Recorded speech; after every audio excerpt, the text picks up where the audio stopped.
Updating your billing address on Slack is a straightforward process. Follow these steps to ensure your billing information is current. Step 1. Log into your Slack account. Visit the Slack website and log in using your credentials.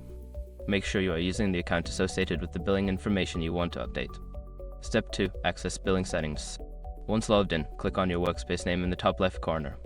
From the drop-down menu, select Administration and then choose Billing to access your billing settings. Step 3. Navigate to billing information.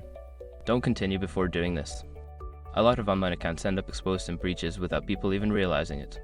Use SROC to constantly monitor your email and accounts and get alerted immediately if your information gets leaked online. It scans billions of breached records 24/7 in the background. And honestly, for a few dollars a month, it's something everybody should probably have. Link in the description. Step 4. Update your address. Locate the field for your billing address. Enter your new address information in the provided fields. Double check for accuracy to avoid any issues with future billing. Step 5. Save changes. After updating your billing address, look for a Save or Update button at the bottom of the page. Click this button to ensure your changes are saved and take effect. Make sure to check your email for any confirmation regarding the update. Keeping your billing information current helps ensure smooth transactions and service continuity.